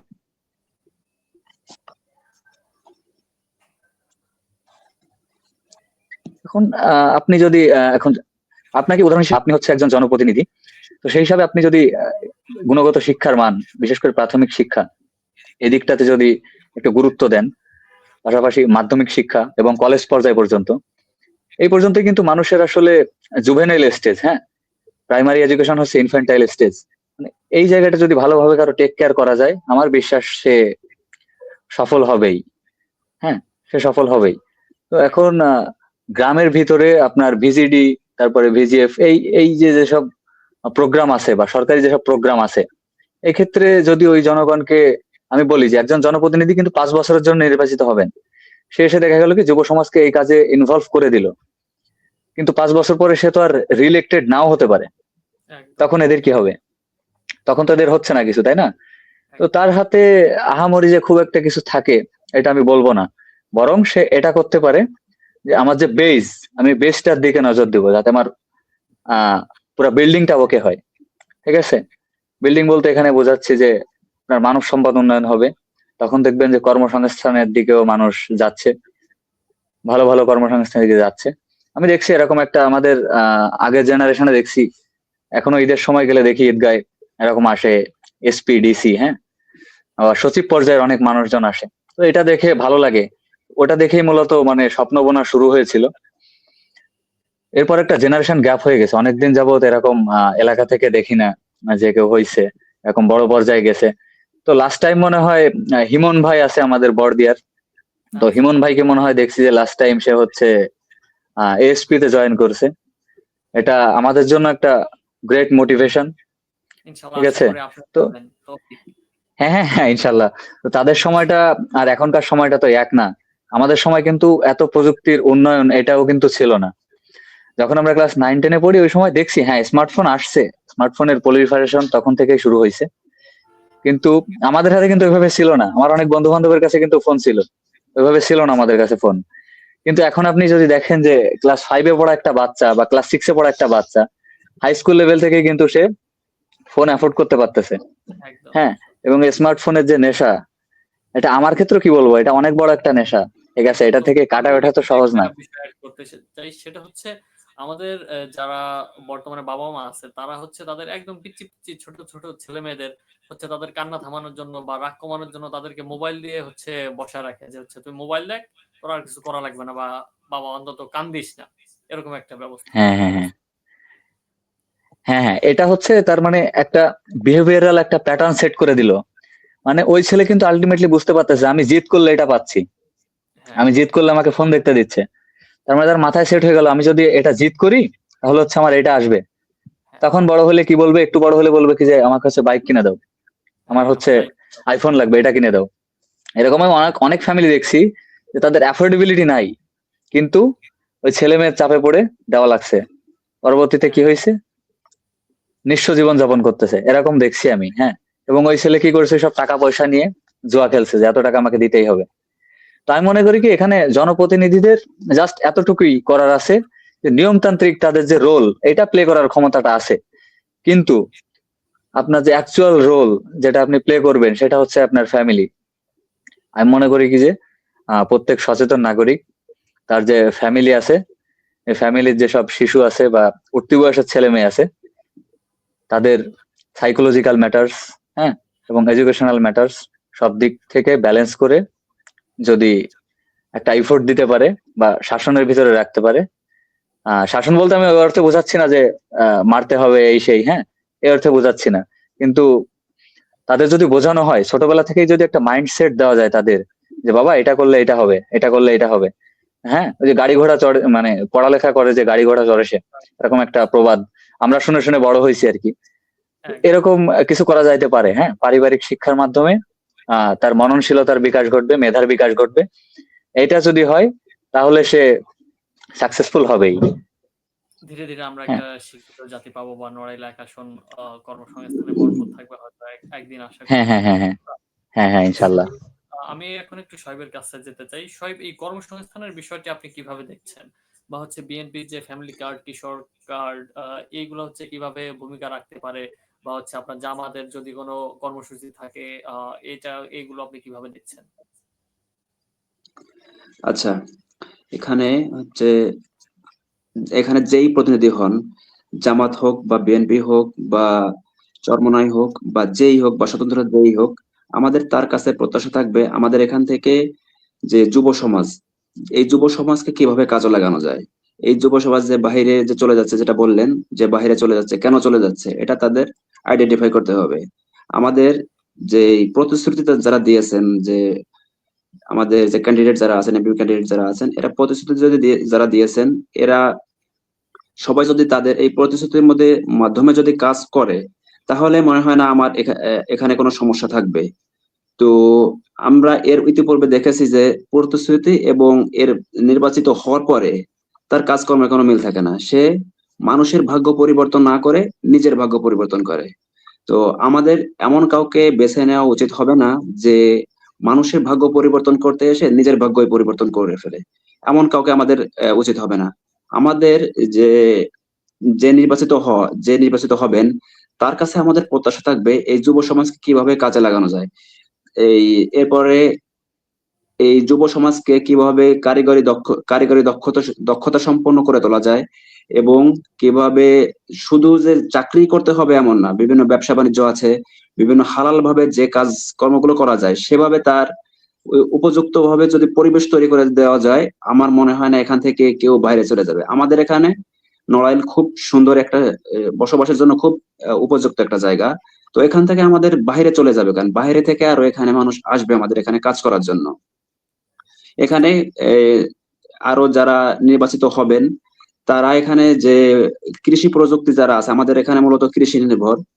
তো এখানে কৃষি প্রযুক্তির মাধ্যমে যে আহ, কৃষকরা সঠিকভাবে পরিচর্যা করতে পারছে কিনা, তাদের অভাব কি, তারা সঠিকভাবে এই সার দিচ্ছে কিনা, পরিচর্যা করছে কিনা, সেভাবে যদি তদারকি করে, তো এখানে উচ্চ ফলনশীল হওয়ার সম্ভাবনা আছে। তো আপনি যেটা বললেন যে এই ফ্যামিলি কার্ড বা অন্যান্য যে আর কি কি বললেন, কি যেন বললেন, একটু ভুলে গেছে, যদি আর একটু মনে করাই দেন খুব ভালো হয়, যে আচ্ছা, মানে বিএনপির এটা যে আমাদের কি হচ্ছে উপকৃত হবে। তরুণদের প্রতি যে প্রতিশ্রুতি, বা জামাতের বা বিভিন্ন দলের তরুণদের প্রতি যে প্রতিশ্রুতি, তারা বলে যে হচ্ছে জি, তারুণের প্রথম ভোট আমার দলের পক্ষে হোক। এরকম প্রত্যেকটা জি। দলই বলে যে হচ্ছে তারুণ্যকে সবাই কাজে লাগাতে চাচ্ছে বা তারুণ্যের জন্য কিছু করবে এরকম। তা আপনার কি এমন কোনো দল আছে যা আপনার তাদের প্রতিশ্রুতি হচ্ছে বাস্তবায়িত হলে হচ্ছে কর্মসংস্থানের সমস্যার সমাধান হতে পারে? আপনি কি মনে করেন যে এমন কোনো প্রতিশ্রুতি যেটা আপনার ভালো লাগছে বা ভালো লাগে নাই, বা দলের বাইরে হোক, আপনার প্রতিনিধি হচ্ছে কিভাবে সেটি কাজে লাগাতে পারে? আচ্ছা, যে ফ্যামিলি কার্ডের কথা যেটা বললেন, এটা আমার মনে হয় যে বিএনপি মনে হয় আরেকটু কৌশলের সাথে বিষয়টা বলতে পারতো। যেমন এখানে ফ্যামিলি কার্ড দেওয়া মানে কি, এখানে তাকে কিন্তু ঘরের মধ্যে রেখে দেওয়া হচ্ছে। তো আমার মনে হয় যে ফ্যামিলি কার্ড না দিয়ে তাদের যদি উপযুক্ত কর্মসংস্থানের সৃষ্টি করে দেওয়া যেত, আমার মনে হয় এটা ভালো হইতো। যে তারা বসে কেন থাকবে, আমাদের যে মানব সম্পদ আছে এরা কাজ করবে, কাজের মাধ্যমে তারা দেশকে আগায় নিয়ে যাবে। তো এই যেটা এটা ভালো উদ্যোগ, কিন্তু আমার মনে হয় যে এখানে এখানে কোনো মানে কার্ডের মাধ্যমে যে সেই যে টাকাটা পাচ্ছে, এই টাকাটা কিভাবে কাজে লাগাবে, বা এই টাকাটা কোনো ভালো কাজে লাগাক, বা তার মাধ্যমে যে আরেকটা কাজ করবে বা মানব সম্পদ উন্নয়ন হবে, এই কাজের মাধ্যমে যদি হয় তাহলে ভালো হয়। তা এছাড়াও যে অন্যান্য দল যে প্রতিশ্রুতিগুলো দিয়েছে, তারা যদি সেগুলো বাস্তবায়ন করে তো ভালোই হয়। যে যেটা বিএনপির কথা বললাম, আমার যে জামাতের কথা যদি বলি, জামাত যে প্রতিশ্রুতিগুলো দিয়েছে, তারা দক্ষ মানব সম্পদ তৈরি করবে বা ওর যে উপযুক্ত কর্মসংস্থানের সৃষ্টি করবে, এ, তারপরে যে মেয়েদের জন্য লেখাপড়া ফ্রি করে দিবে এমন একটা প্রতিশ্রুতি দিয়েছেন। এরকম যে প্রতিশ্রুতি যদি যদি ক্ষমতায় আসে, এরকম এগুলা যদি বাস্তবায়ন করতে পারে, আমার মনে হয় এগুলা ভালো হবে। ধন্যবাদ শোয়েব। তৌফিক, আপনি জানেন যে হচ্ছে নড়াইলে কিন্তু খুন বা হচ্ছে যে বংশগত মারামারি, এই যে সংঘাত সংঘর্ষ, এটা কিন্তু খুব প্রকট। আপনি যদি নড়াইলের বিভিন্ন গ্রাম একটু ঘেটে দেখেন, বা নড়াইলের একের বিশেষ করে সব গ্রামে এইটা হচ্ছে একটা খুব প্রভাব বিস্তার করতেছে, যে হচ্ছে সব জায়গায় খুন মারামারি সংঘর্ষ হতেই থাকে সব সময়। তা এইটা নিরসনে হচ্ছে কিভাবে একজন জনপ্রতিনিধি ভূমিকা রাখতে পারে বলে আপনি মনে করেন? হ্যাঁ, আপনি যেটা বললেন যে গ্রুপ ভিত্তিক যেসব মারামারি আর কি, আমরা দেখেছি যে গ্রুপিং থাকে বিভিন্ন রাজনৈতিক গ্রুপের। কখনো কখনো তাদের নিজেদের গ্রুপের হয়, কখনো কখনো আবার বিরোধী দলীয় গ্রুপের সাথে হয়। তো ব্যাপারটা খুবই প্যাথেটিক, এবং আমি দেখেছি যে প্রায় প্রতি বছর এরকম হয়েছে যে 2-4 জন করে মারা গেছে। হ্যাঁ, বিশেষ করে আমাদের যে কলাবাড়ি অধ্যুষিত ওই অঞ্চল কান্দর, এই যে গ্রামটা, এখানে এটার প্রকোপ খুবই বেশি। এবং আপনার এই দলীয় রাজনীতির ভিতরে বিভিন্ন গ্রুপিং এর যে রাজনৈতিক রসানল, সেটার সামনে পড়েও আমি দেখছি যে একজন মেম্বার মনে হয় মারা গেছে, এই রিসেন্টলি মারা গেছে 2-3 বছর আগে। হ্যাঁ, আপনি হয়তো তো আমার তৌফিক মনে একটা হয় নিউজ খেয়াল করছেন গত বছর, সেটা হচ্ছে যে 10 মাসে 27 খুন, এরকম একটা নিউজ হয়েছিল যে নড়াইলে 10 মাসে 27 খুন। তো এই হ্যাঁ, যে হ্যাঁ, যে হ্যাঁ, একটা হ্যাঁ, হ্যাঁ, ভয়ঙ্কর হ্যাঁ, অবস্থা, হ্যাঁ। এটা থেকে কিভাবে আমরা উত্তরণ হতে পারি, বা হচ্ছে জনপ্রতিনিধি এটা নিরসনে কিভাবে ভূমিকা পালন করতে পারে? অনেক সময় দেখা যায় এই যে সংঘাতগুলো জিয়ে রেখে হচ্ছে জনপ্রতিনিধিগণ, তারা এটাকে কিভাবে হচ্ছে কমাতে পারে বা নিরসন করতে পারে আপনি মনে করেন? এটার ক্ষেত্রে আমি বলবো যে নেগোসিয়েশনের কোনো বিকল্প নেই। হ্যাঁ, পাশাপাশি হচ্ছে যে একজন জনপ্রতিনিধি একজন জনপ্রতিনিধি ধরেন যখন নির্বাচিত হবে, সে হচ্ছে, আমি যদি তাকে ভোট দিয়ে থাকি সে আমারও প্রতিনিধি, এবং আমি যদি তাকে ভোট নাও দিয়ে থাকি সে আমার জনপ্রতিনিধি, তাই না? সে আলটিমেটলি অ্যাজ আ পাবলিক আমার পারপাসটা সে হচ্ছে সার্ভ করবে। সুতরাং এখানে আমি তাকে ভোট দিছি কি দেই নাই, এই ব্যাপারটা ম্যাটার না। আলটিমেটলি সে কিন্তু উইন, মানে সে সংসদে আমার ডিমান্ডটা সে রিপ্রেজেন্ট করতেছে ওখানে। এখন আমি বলবো যে এখানে দলমত নির্বিশেষে তার কাছে অ্যাক্সেসটা ফ্রি করা উচিত। মানে যে কোনো কিছু তার কাছে যাতে সবাই সুন্দর করে বলতে পারে যে এইখানে এই এই সমস্যা হচ্ছে, আসেন এটা সমাধান করি, বা এখানে এটা লাগবে, যদি আপনি এদিকে সুনজর দেন তাহলে ভালো হয়। আমার মনে হয় যদি এই ধরনের ইনক্লুসিভনেস পলিটিক্স করা যায়, তাহলে এটার একটা ফ্রুটফুল ডিসিশন বের করে আনা সম্ভব। তাছাড়া দেখেন, যদি মানে এরকম ক্যাডার ভিত্তিক রাজনীতি করা হয়, বা শুধু আমার দলীয়করণই থাকবে, তাহলে জনগণ কিন্তু সবাই, আপনার দলের লোকজনও জনগণ, আর আপনার আহ, যারা বিরোধী দল তারাও কিন্তু আপনার জনগণ। কিন্তু আপনি একটা জনপদের হচ্ছে রিপ্রেজেন্টেটিভ, সুতরাং আপনি আপনার দলের স্বার্থ রাখতে গিয়ে আপনি পুরো একটা এলাকার স্বার্থকে অবহেলা করতে পারেন না। এই কারণে আমি বলবো যে ইনক্লুসিভ পলিটিক্স এবং ইনক্লুসিভ পলিটিক্যাল যে মুভ, এই মুভটা যদি কোনো জনপ্রতিনিধি আহ তার লিডারশিপের ভিতরে নিয়ে আসতে পারে, তো এটা অনেকাংশে এড়ানো সম্ভব।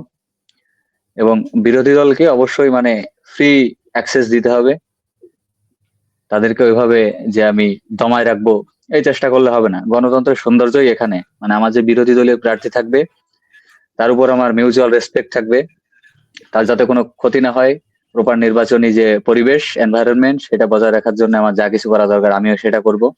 এবং বিরোধী দলীয় যে প্রার্থী আছে তার পক্ষ থেকে এরকমটা করা উচিত, এবং এটা করলে আমার মনে হয় এই ধরনের দুর্ঘটনা বহু অংশে এড়িয়ে যাওয়া সম্ভব।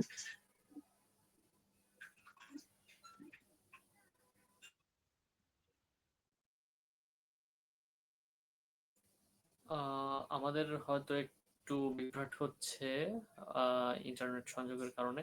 আচ্ছা তৌফিক, যেমনটি বলছিলেন, শোয়েব, আপনি যেহেতু কলাবাড়িয়ার সন্তান, আপনি এই বিষয়টি আরো বেশি একটু উপলব্ধি করতে পারবেন হয়তো, যে এই যে মারামারি, এই সংঘাত সংঘর্ষ খুন, এটা হচ্ছে নড়াইল এলাকা অন্যান্য গ্রাম থেকে কলাবাড়িয়াই মনে হয় একটু বেশি হয়। আপনি এটা কি মনে করেন যে হচ্ছে আপনার বাড়ির পাশেও একটা খুন হয়েছিল, তা এই বিষয়গুলো হচ্ছে কিভাবে নিরসন করা যায় বলে আপনি মনে করেন? আচ্ছা, আমরা এই মারামারি মারামারি তো খুব খারাপ একটা জিনিস। আমার মনে হয় সব থেকে জঘন্য কাজ মারামারি করা। এখানে আমি দেখেছি আমাদের এখানে কারো জীবনে কোনো নিরাপত্তা নেই। যে যাকে পাচ্ছে সে তাকে মেরে দিচ্ছে। এটা কোনো জীবন হলো ভাই? এটা তো হয় না আসলে। আমরা কয়েকদিন আগেও দেখলাম, এই ৮-১০ দিন আগে সম্ভবত এখানে একটা খুন হয়ে গেল। জমি জমা বিরোধ নিয়ে খুন হয়ে গেল। এখানে দল দল মত নির্বিশেষে মানে কাউকে সম্মান করছে না। যে যাকে পাচ্ছে সে তাকে মেরে দিচ্ছে। মানে এখানে মারামারিটা হচ্ছে কিভাবে? কয়েকটা গ্রুপ এক হচ্ছে। এরপরে হচ্ছে এই গ্রুপ অন্য দলের গ্রুপে চলে যাচ্ছে, আবার এখান থেকে খুন হয়ে যাচ্ছে। এভাবে হয়ে যাচ্ছে। এখানে আমার এই কয়েক বছরে দেখলাম প্রতি বছরেই ২-৩ জন করে এরকম খুন হয়ে যাচ্ছে। এখানে মেইন খুন হয়েছে দেখলাম যে আমাদের এমপি গ্রুপ এবং চেয়ারম্যান গ্রুপের প্রকাশ্যে দ্বন্দ্ব ছিল, আমরা দেখেছি।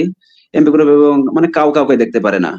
তো এবারে খুন হয়ে যাচ্ছে। তো এই আমাদের যে নতুন আমরা যে নতুন এ, আমরা যে নতুন এমপি পেতে যাচ্ছি, আমরা যে যারা যারা এবার যে নির্বাচনে দাঁড়িয়েছেন, এরা আগে কখনো, আমি যতদূর জানি, এরা আগে কখনো নির্বাচিত হয়নি। যেই হোক, যে দলেরই হোক, স্বতন্ত্র হোক বা যে দলেরই হোক, সে কিন্তু নতুন হচ্ছে। তার কাছে আমাদের প্রত্যাশা থাকবে এটা নিয়ে সর্বপ্রথম কাজ করা। কারণ মানুষের জীবন তো সব থেকে আগে। এই জীবনে যদি না থাকে তাহলে এবার কিসের প্রতিনিধি আবার কিভাবে কি কাজ করবে? তার কাজ হবে মূলত মানুষকে নিয়ে। সে মানুষ কিভাবে সুশৃঙ্খল ভাবে বসবাস করতে পারে, তার কি সমস্যা আছে না সমস্যা আছে, কোথায় বিরোধ, মারামারি করার মূল উৎস কি, এটা নিয়ে কাজ করতে হবে প্রথমত। এরপরে কাজ করতে হবে যে কোন দল কোন আমার দলের হইলে যে আমি তাকে প্রশ্রয় দিব, কোনো অন্যায় হলে এরকম থাকা যাবে না। যে জনপ্রতিনিধি হবেন, সে তার দলের প্রতিনিধি হোক বা স্বতন্ত্র হোক, সে সবার ভোটেই নির্বাচিত হচ্ছে। তার দায়িত্ব শুধু সে দল রক্ষা করে না, বা যারা তাকে ভোট দিয়েছে তাকে রক্ষা করে না। তার রক্ষা করার দায়িত্ব সকলের থাকবে। সকলকেই তার রক্ষা করতে হবে। এভাবে যদি সে সুস্থলভাবে কাজ করতে পারে, কোনো যদি পার্সিয়ালিটি না করে, তাহলে আহ ভালো হবে। এবং তাকে এভাবেই কাজ করতে হবে। না হলে আমাদের এখানে সব থেকে আশেপাশে যে ইউনিয়ন গুলো আছে, ওখান থেকে আমাদের এখানে মারামারি সব থেকে বেশি হয়। আমাদের এই এলাকার যে মানুষ মানুষ আছে, যারা নেতৃত্ববর্গ আছেন, যারা সম্মানিত ব্যক্তি আছেন, এদের এদের একসঙ্গে বসে কাজ করতে হবে এবং কিভাবে সমস্যার সমাধান হয় সেই সমস্যার সমাধান আহ, জনপ্রতিনিধির কাছে চাইতে হবে যে আমাদের এখানে সুশৃঙ্খল ভাবে কাজ করার জন্য আপনি এইগুলো কাজ করেন। যে এখানে নির্বাচনী প্রচারণা চলছে, আমাদের সেই প্রতিনিধি থেকে আমাদের আশ্বস্ত হতে হবে যে আমাদের এখানে মারামারি হয়, আমাদের এখানে, তারা তো সবাই অবগত যদিও, এরপরে আমাদের বোঝাইতে হবে যে আমাদের এখানে মারামারি হয়, আমাদের এখানে কিভাবে আমরা শান্তিতে বসবাস করতে পারি, আমরা ভাই ভাই কিভাবে মিলেমিশে থাকতে পারি। আমাদের এখানে যারা আছে সবাই তো আমার আমার ভাই। আমরা এখানে কলাবাড়ির কথা বললেন, কলাবাড়িয়া গেলে আমাদের সবার সাথে দেখা হচ্ছে, কথা হচ্ছে, কিন্তু আবার প্রকাশ্যে আবার দ্বন্দ্ব থেকে যাচ্ছে, ভিতরে দ্বন্দ্ব থেকে যাচ্ছে, আবার কোনো মানুষের নিরাপত্তা থাকছে না। সেই হিসাবে আমি আমার প্রতিনিধির কাছে প্রত্যাশা করব, আশা করব যে সে প্রথমেই আমাদের এখানে কিভাবে মারামারি কম হয় সেই চেষ্টা করবেন এবং সুশৃঙ্খল ভাবে বসবাস করতে পারে সেটা নিয়ে যেন কাজ করে। আমার মনে হয় সেই প্রত্যাশা থাকলেই ভালো হয়। ধন্যবাদ সোহাইব। আমরা অনেকগুলো বিষয়ে আলোচনা করলাম, আমরা প্রায় শেষ পর্যায়ে চলে এসেছি। আমি এখন একটু তৌফিকের কাছে জানতে চাইবো যে একজন নেতার হচ্ছে বা একজন জনপ্রতিনিধির কি গুণগুলো থাকা আবশ্যক, বা একজন জনপ্রতিনিধির যে গুণগুলো থাকলে হচ্ছে তিনি আসলে জনগণের জন্য কাজ করবেন বলে আপনার মনে হয়, বা আপনার কোনো যদি ওপেন ওপিনিয়ন থাকে যে হচ্ছে আপনি বলতে চান আপনার কথাগুলো, সেগুলো হচ্ছে আপনি বলতে পারেন। ধন্যবাদ। আমি অলরেডি অনেক কথাই বলে ফেলেছি। এর ভিতরে তাদের যে গুণ যেগুলা, এগুলাও বলে ফেলেছি। তার ভিতরে যদি আমি আলাদা করে ডিস্টিংটিভলি বলতে চাই, তাহলে হচ্ছে তার সবার সাথে যে মেশার ক্যাপাবিলিটি, এটা ফার্স্ট অফ অল থাকতে হবে। এটা থাকতে হবে। তাকে অনেস্ট হতে হবে। এবং আমরা বলি এটা আসলে, কিন্তু এটা আসলে বাস্তবায়ন হয় না। হ্যাঁ, আমাদের এখানে দেখি যে ডি জুর অ্যান্ড ডি ফ্যাক্টো বলে একটা ব্যাপার আছে। ওই ক্ষেত্রে দেখি যে পেপারে একরকম লেখা, তাদের ম্যানিফেস্টো এবং তাদের যে ইশতেহার, এখানে হচ্ছে দেখি যে একরকম বলা থাকে, কিন্তু পরিশেষে নির্বাচনের সময় দেখা যায় তারা নির্বাচিত হওয়ার পরে এটার আর খোঁজ থাকে না। তখন কি হয়, মানে কিন্তু এই জিনিসটা আবার নাড়া দিয়ে ওঠে কখন, আবার যখন 5 বছর পর ইলেকশন আসার সময় হয়, বলে যে না ওই কাজগুলো তো বাকি ছিল, আমি ইলেক্টেড হইলে আগে হচ্ছে এগুলা করব, এরপরে নতুন নতুন কিছু ইশতেহার দেয়। তো এটা কিন্তু আসলে ডি ফ্যাক্টর সাথে ডি জুরের অনেকটা গ্যাপ থেকে যাচ্ছে, আলটিমেটলি সে ফিল আপ করতে পারতেছে না, কিন্তু সে পুরোনো দিনের যেসব ইশতেহার সেটা দিয়েই সে আবার রেন্ট সিকিং করতেছে, তার মানে রিইলেক্টেড হওয়ার প্ল্যান করতেছে। তো এই জিনিসটা হচ্ছে খুবই দৃষ্টিকটু দেখায়। এই জন্য বললাম যে তাকে হচ্ছে ভিশনারি হতে হবে এবং ফিজিবিলিটি স্টাডি করার মতো ক্যাপাবিলিটি থাকতে হবে, ঠিক আছে, এবং অবশ্যই কোয়ালিফাইড তো হইতেই হবে। এরকমটা আইন করা উচিত, কারণ আমি দেখেছি যে এমপি হয়েছে, তার ন্যূনতম এরকম শিক্ষাগত যোগ্যতা নাই, যদিও বর্তমানে যুগ পাল্টাইছে কিছুটা। আমি মনে করি কি যে এরকমটাই হওয়া উচিত, শিক্ষিত হবে, মার্জিত হবে ব্যবহার। হ্যাঁ, যে কোনো প্রতিনিধির ক্ষেত্রেই হচ্ছে আমাদের হচ্ছে কোয়ালিফিকেশনরা থাকা দরকার। আমরা যদি স্কুল কমিটির দিকে তাকাই, সেখানে দেখবেন যে হচ্ছে যত হচ্ছে ধরেন অনেকে হচ্ছে স্কুলের বারান্দায় জানাই, তারাও কিন্তু জনপ্রতিনিধি হয়ে যায় স্কুলের, বা আর ভাই স্কুলের এই ব্যাপারে এই ব্যাপারে কথা বলতে গেলে আসলে মানে খুবই কষ্ট লাগে। হ্যাঁ, এবং এটার আমি মানে ঘোর বিরোধী, চরম বিরোধী। সে হচ্ছে যে দল বা যে মতেরই হোক না কেন, এটার মানে তারে মানে মন থেকে এত বেশি খারাপ লাগে। যেমন আমি যদি বলি আপনাকে যে আমাদের স্কুলে এরকম হয়েছে, সভাপতি দিছে যাকে, সে হচ্ছে বকলম, সোজা কথা যে টিপসই ছাড়া সে দিতে পারে না। তাহলে একটা এডুকেশনাল ইনস্টিটিউট, তার প্রাইডটা থাকলো কোথায়?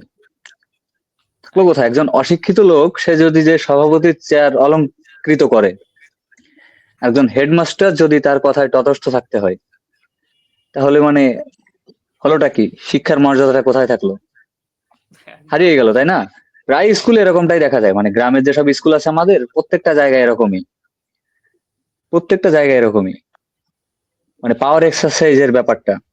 হ্যাঁ, তো এই ব্যাপার, এই পাওয়ার এক্সারসাইজের যে ব্যাপারটা, এটা তার পাওয়ারে সে অধিষ্ঠিত থাকবে, সে এমপি, সে এলাকার সবচেয়ে বড় পাওয়ারফুল মানুষ, কিন্তু তার পাওয়ারটা ওই ক্ষেত্রেই সীমাবদ্ধ থাকতে হবে। কিন্তু সব জায়গায় আমি পাওয়ার দেখাই বেড়ালাম, বিরোধী দল যে আছে তারা আমি সাপ্রেস্ট করে রাখলাম, বাড়ি ছাড়া করে ফেললাম, গ্যাঞ্জাম লাগাই দিলাম, উস্কানি দিলাম, এই ব্যাপারগুলো থাকা যাবে না, ঠিক আছে? তারপরে দেখি যে বিভিন্ন জায়গায় আপনার ইজারা নেয়। হ্যাঁ, অনেক ক্ষেত্রে দেখা যায় যে ছোট ছোট ব্যবসায়ীদের থেকে আরো বেশি পরিমাণে ইজারা নিয়ে নিচ্ছে। এটা মনে করি যে আমি অত্যাচার, অত্যাচার। যেহেতু একটা হাট বাজারের স্থান, এটা সরকারিভাবে নিলাম করা হয়, আমি যতদূর জানি আর কি। নিলাম থেকে যে হচ্ছে নিলামে, ওটা ওপেন বিডিং সিস্টেমে যে হচ্ছে ওইটাকে সত্ত্ব গ্রহণ করে, তার থেকে আমি দেখি যে ওইখানকার যে স্থানীয় মানুষজন আছে, তারা হচ্ছে এই ব্যাপারটা ঘিরে আরো বেশি উৎসাহী, তার আরো বেশি, ওই নিলামের টাকা তো দেওয়াই লাগে, পাশাপাশি তাদেরও কিছু অর্থ চলে যাওয়া লাগে। তাহলে আলটিমেটলি কি হচ্ছে, একজন ব্যবসায়ী যাচ্ছে, তার প্রফিটের হারটা কিন্তু কমে আসতেছে, এটা তারা ওই দিক থেকে দেখা যাচ্ছে যে নিরুৎসাহিত করতেছে। হ্যাঁ, তৌফিক, তৌফিক, আমাদের একটা প্রশ্ন আছে আপনার কাছে। সেটি হচ্ছে, আমি পুরা কমেন্টটা পড়ি। সেটা হচ্ছে, তৌফিক ভাইয়ের কাছে আমার প্রশ্ন, নড়াইল 1 আসনে কি এত বছর গণতন্ত্রের ধারা চালিত ছিল? যদি থাকে, তাহলে কেন গণতন্ত্রের উন্নয়ন লক্ষ্য করা যায়নি? আপনার কাছে প্রশ্ন করছে একজন। আমি কি আবার বলবো তৌফিক? আচ্ছা, আমি হচ্ছে প্রশ্নটা পুরোপুরি শুনতে পারি নাই, নেটের ল্যাগ ছিল মনে হয়। আচ্ছা, আমি আবার বলছি। তৌফিক ভাইয়ের কাছে আমার প্রশ্ন, নড়াইল 1 আসনে কি এত বছর গণতন্ত্রের ধারা চালিত ছিল? যদি থাকে, তাহলে কেন গণতন্ত্রের উন্নয়ন লক্ষ্য করা যায়নি? এটা হচ্ছে আপনার কাছে প্রশ্ন। এখন দেখেন, একটা বিষয় হচ্ছে যে আমরা কিন্তু মানে ম্যাচিউর স্টেজে আসছি একদম অল্প কিছুদিন হচ্ছে, তাই না? ছোটবেলা থেকে কিন্তু ওইভাবে রাজনীতি, বিশেষ করে আমি আমি ভার্সিটিতে আসার আগ পর্যন্ত ওইভাবে কিছুই বুঝতাম না যে কিভাবে কি হয় না হয়। সুতরাং ওই ছোটবেলার কথা আমি বলতে পারি না, ছোটবেলার কথা আমি বলতে পারি না। আর ওখানে যেহেতু বিরোধী দলের কোনো প্রার্থী ছিল না, সুতরাং ওইখানে গণতন্ত্রটা প্রশ্নবিদ্ধ থেকে যায়। ইলেকশনে যদি এরকমটা হতো যে বিরোধী দলের কোনো প্রার্থী আসছে, সে যদি দুজন হয়, মানে মানুষজনকে তো চুজ করার অপশন দিতে হবে। তো এই ক্ষেত্রে গণতন্ত্রটা আরো বেশি ভালো থাকে মনে করি আমি। কিন্তু এটা ওই যে বললাম যে ক্যাডার ভিত্তিক যে রাজনীতি, এই রাজনীতির রসানলে পড়ে গণতন্ত্র যদি কবর হয়ে যায়, এই জিনিসটা কখনোই কাম্য না। এবং আমি পরবর্তীতে আমাদের যে জনপ্রতিনিধি হবে, সে যে দলেরই হোক, তার কাছে আমি এই বিষয়টাই আকুল আবেদন জানাই, যাতে এলাকায় এরকম গ্রুপিং এবং সব মারামারি, হ্যাঁ, হানাহানি, খুন গুম, এইগুলো যাতে না হয়, এদিকে বিশেষ নজর দেওয়ার জন্য। এবং নেগোসিয়েশন, আমি বারবারই যেটা বলছি, যেটা দেখা যাচ্ছে যে এখানে একটা মানে ঝামেলা হওয়ার সম্ভাবনা আছে, কোনো অ্যানোমালিস দেখা দিছে, তো সেক্ষেত্রে ওখানে তো থাকবে, তাই না, যে তার কাছে ক্লেম করবে যে আমাদের এখানে আসেন, এই সমস্যা সমাধানে একটু উদ্গ্রীব হন। তো আমি এটা তার কাছে দাবি জানাবো, সে সাথে সাথে সাথে এটা রেসপন্স করে, এবং তার কাছে যাতে সবাই অ্যাক্সেস নিতে পারে আর কি, ফ্রি অ্যাক্সেস থাকে। হ্যাঁ, তো ফ্রি অ্যাক্সেস থাকলে তাহলে এটা আমি মনে করি কি যে নেতৃত্ব, স্থানীয় যে নেতৃত্ব, এটা বিকাশেও সহায়ক। পাশাপাশি হচ্ছে আপনার এ ধরনের গুম খুন বাদে একটা সুন্দর হারমোনিয়াস একটা পলিটিক্যাল এনভায়রনমেন্ট ক্রিয়েট হবে। একদম একদম একদম। শোয়েব তৌফিক যেমনটি বলছিলেন যে হচ্ছে তিনি একজন জনপ্রতিনিধির বিভিন্ন গুণ সম্পর্কে আলোচনা করছিলেন। আপনার কাছে কি কি গুণ থাকা প্রয়োজন বলে মনে হয় একজন জনপ্রতিনিধির, এবং এই সমস্যা নিরসনে তার কি কি দক্ষতা থাকা উচিত বলে আপনি মনে করেন? তৌফিক এখানে অনেক এডুকেশন কোয়ালিফিকেশনের কথা বলেছেন, আর আপনি কি কি অ্যাড করতে চান তৌফিকের সাথে? আচ্ছা, আমি এবার নড়াইল এক আসনে যারা ভোটার আছেন তাদের প্রতি আস্থা রাখতে চাই। তারা সব থেকে যোগ্য ব্যক্তিকেই বেছে নেবে। আমার আমার মনে হয় এবার যোগ্য প্রার্থী বাছাই করতে এরা কোনো ভুল করবে না। এই আগের মতো এরকম ক্যাডার ভিত্তিক বা আমি মুই কি হনুরে বা এই ধরনের কোনো কিছু জনগণ প্রশ্রয় দিবে না। কেউ যদি ভোট চুরি করতে আসে, ডাকাতি করতে আসে বা ইঞ্জিনিয়ারিং করতে আসে, কেউ এটা প্রশ্রয় দিবে না। জনগণ প্রতিহত করবে। এবং জুলাই আন্দোলনের পরে থেকে যেভাবে যুব সমাজ এগিয়ে আসছে যে কোনো বিপদে, শুধু জুলাই আন্দোলনে আমরা এর পূর্ববর্তী যত কিছু দেখেছি, পরিবর্তন হয়েছে কিন্তু ছাত্রদের মাধ্যমে শুরু হয়েছে। এরপরে বিভিন্ন পেশার মানুষ এসে যুক্ত হয়ে আগায় নিয়ে গেছে, কিন্তু প্রথমেই উদ্যোগ গ্রহণ করেছে যুব সমাজরা। এবং এটা অবশ্যই ছাত্র, তারা যে এই উদ্যোগটা নিয়েছে এবং সেগুলো কিন্তু বাস্তবায়িত হয়েছে। আমরা ৭১ বলি বা ৪৭ বলি বা ৫২ বলি বা ২৪ বলি, এরকম প্রত্যেক জায়গায় কিন্তু যুব সমাজ এগিয়ে আসছে এবং ছাত্ররা এগিয়ে আসছে। এভাবেই তারা যোগ্য প্রার্থী বাছাই করেছে। আমি যোগ্য প্রার্থী বাছাই করার ক্ষেত্রে কয়েকটা গুণের কথা যদি বলতে চাই, তাদের অবশ্যই নেতৃত্ব দানের ক্ষমতা থাকতে হবে, যে তারা কোথায় কি, তারা কি, তার মধ্যে কি কি গুণ আছে, সে আসলে সৎ কিনা, সে যোগ্য কিনা, সে মানুষকে কন্ট্রোল করতে পারবে কিনা। সে এরকম, আমরা এর ইতিপূর্বে যখন দেখেছি যে মারামারি খুনাখুনি হয়, মাদকের আড্ডাখানা হয়, এগুলো সে নিয়ন্ত্রণ করতে পারবে কিনা। বিভিন্ন বিভিন্ন সমাজ সেবামূলক কাজে সে অংশগ্রহণ করতেছে কিনা। প্রত্যেক যে দল মত ধর্ম বর্ণ নির্বিশেষে সকলকে সমান অধিকার দিচ্ছে কিনা। যে আমাদের মুসলমান সমাজ আছে তাদেরকে সঠিকভাবে ধর্মীয় পালন করতে দিচ্ছে কিনা, বা অন্য ধর্ম আছে, হিন্দু বৌদ্ধ খ্রিস্টান যে আছে, তারা সঠিকভাবে তাদের ধর্ম প্রচার করতে পারছে কিনা, এটা অবশ্যই দেখবে।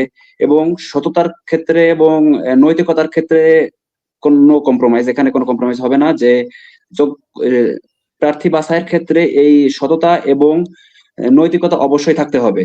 এবং তার নেতৃত্ব দানের গুণাবলী অবশ্যই থাকতে হবে। যে এই সে যে প্রতিনিধি হবে, সে প্রতিনিধি হয়ে সকল জনগণকে সুন্দরভাবে কন্ট্রোল করতে পারবে এবং নিয়ন্ত্রণ করতে পারবে। তার মাধ্যমে আমরা সুখী, সুন্দর করে সমাজে বসবাস করতে পারবো। ধন্যবাদ সোহাইব। আপনি বলছিলেন যে জনপ্রতিনিধিকে অবশ্যই সৎ হতে হবে, যোগ্য হতে হবে, নৈতিক হতে হবে, এবং তার হচ্ছে মানুষকে কন্ট্রোল করার যে দক্ষতা এটা থাকতে হবে।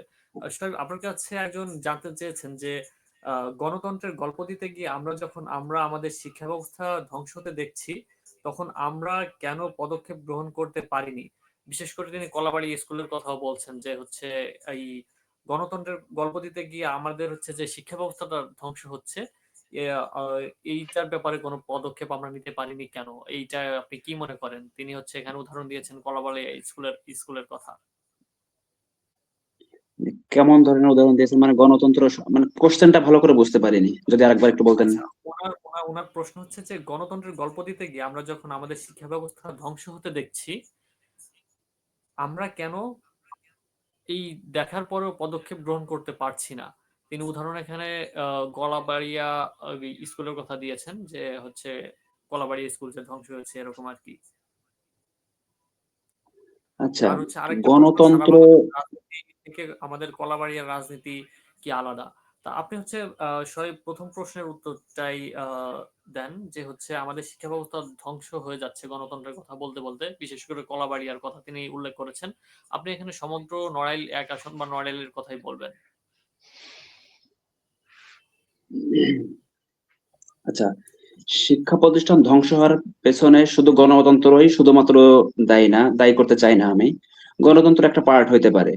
তার যেটা সঠিকভাবে তৌফিক ভাই মত বলছিল। প্রকাশ করার স্বাধীনতা থাকবে, সে সরি? হ্যাঁ, তৌফিক এই কথাগুলো বলছিল যে হচ্ছে আচ্ছা, একজন জনপ্রতিনিধির যে এডুকেশন কোয়ালিফিকেশন বা হচ্ছে আরো যে আনুষঙ্গিক বিষয়গুলো, আপনি হচ্ছে এই বিষয়টা একটু বলবেন যে গণতন্ত্রের সাথে হচ্ছে আমাদের যে শিক্ষা ব্যবস্থা ধ্বংস হচ্ছে তিনি মনে করছেন যে প্রশ্নকর্তা, আপনি এটিকে কিভাবে দেখছেন? আচ্ছা। আমি শুধুমাত্র গণতন্ত্রকে দায়ী করতে চাই না শিক্ষা ধ্বংস হওয়ার ক্ষেত্রে। শুধু কলাবাড়িয়া না, আমরা অন্য অন্য জায়গাও তো দেখতেছি তারা লেখাপড়া চালিয়ে যাচ্ছে, লেখাপড়া চালিয়ে যাচ্ছে এবং ভালো করতেছে।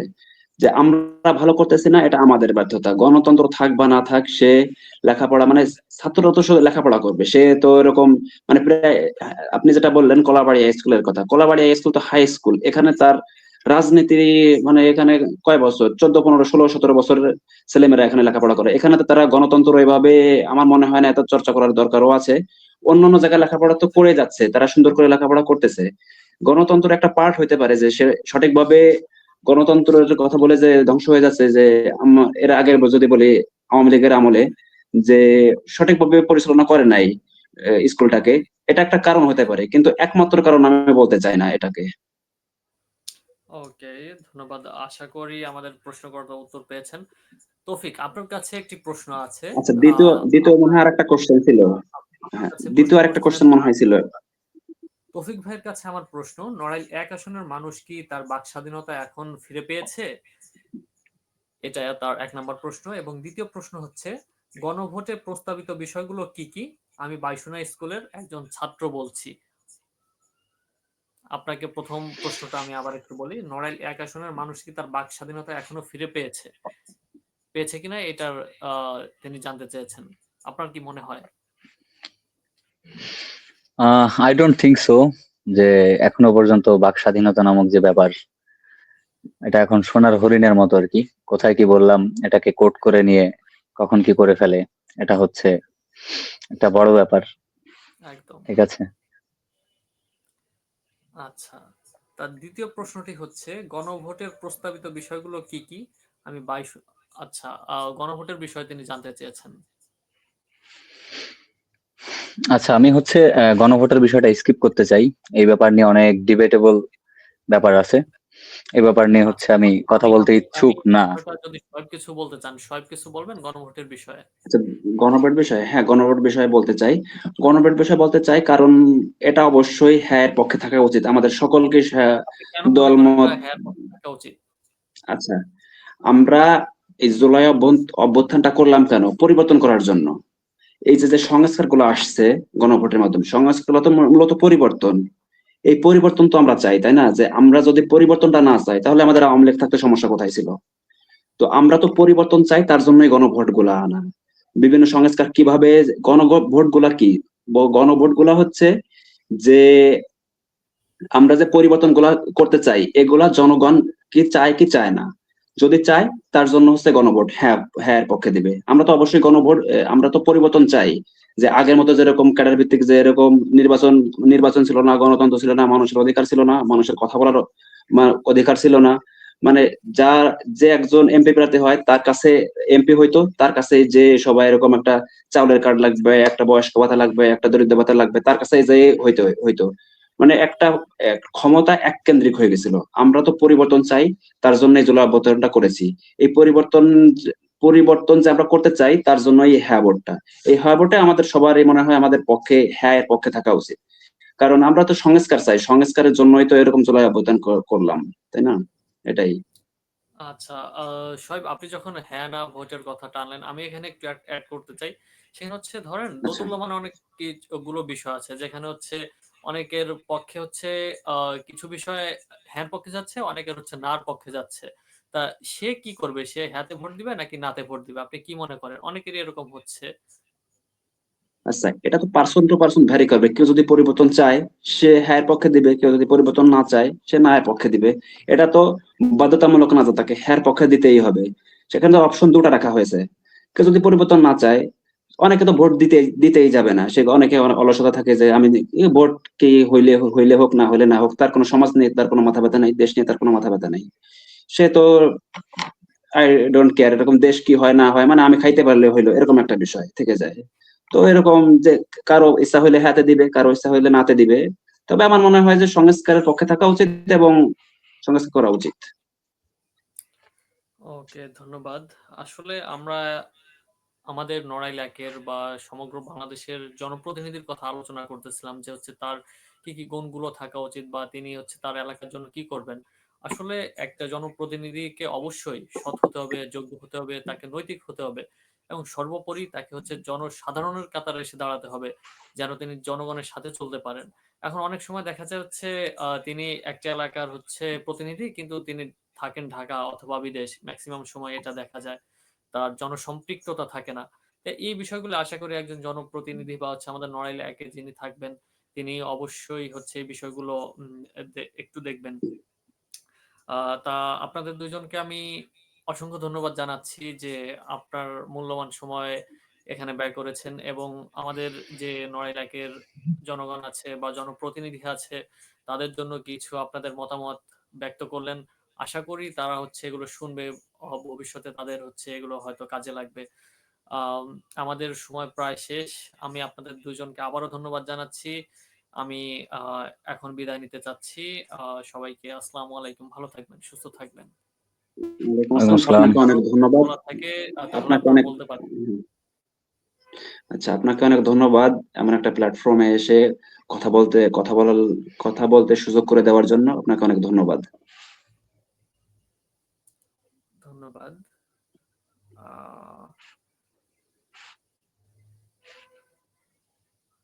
আচ্ছা। আমরা তাহলে বিদায় নিতে পারি। কিছু হচ্ছে প্রশ্ন ছিল, ওগুলো আমরা নেক্সট কোনো সেশনে আলোচনা করব। অসংখ্য ধন্যবাদ দুইজনকে আবারও। আসসালামু আলাইকুম। ওয়ালাইকুম আসসালাম। ঠিক আছে, ভালো থাকেন আপনিও।